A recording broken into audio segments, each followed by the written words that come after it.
আমাদের আরেকটু লড়াইয়ের প্রস্তুতি নিতে হবে বন্ধুগণ। তবে এবার আমরা ভুল করতে চাই না, এবার আমরা সম্পূর্ণ প্রস্তুতি নিয়ে মাঠে নামতে চাই। গণ অভ্যুত্থান হলো হয়ে গিয়েছিল, সেই গণ অভ্যুত্থান পরবর্তী করণীয় ক্ষেত্রে আমরা অনেক কিছু ভুল করেছি বলে আজকে দেশের এই বেহাল অবস্থা আবারও তৈরি হয়েছে। দেশ আবারও গণতন্ত্র থেকে একদলীয় স্বৈরতন্ত্রের দিকে যাবে কিনা সেই প্রশ্ন উঠেছে। দেশের প্রতিষ্ঠানগুলোকে আবারই প্রশাসনকে আবার একদলীয়করণ হচ্ছে। বাংলাদেশ ব্যাংকের পরিস্থিতি আপনারা দেখেছেন, বিডিআর ভাই বোনেরা বাসের পরিস্থিতি আপনারা দেখেছেন, এবং সর্বশেষ আমরা দুদকের পরিস্থিতি দেখলাম।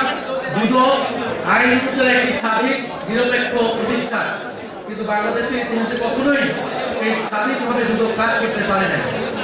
বিএনপি বর্তমান নেতৃবৃন্দ উনি এক সময় বলেছিলেন এই দুদক হচ্ছে বিরোধী দল দমন কমিশন। এই আমলে সেই জিনিসটাই থাকবে কিনা সেই প্রশ্ন আমাদের হচ্ছে।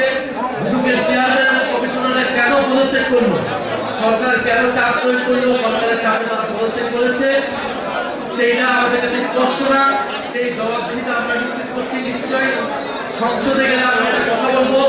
আপনারা বাইরে যারা জনগণ রয়েছেন আপনারা তারা কথা বলবেন, এবং দুদকের পরবর্তী চেয়ারম্যান কিভাবে নিয়োগ হবে, আমাদের দলীয় বিবেচনায় নিয়োগ হবে কিনা নাকি বিরোধী দলের সাথে আলোচনা করে নিয়োগ হবে সেই বিষয়ে প্রশ্ন আমরা রেখে যাচ্ছি।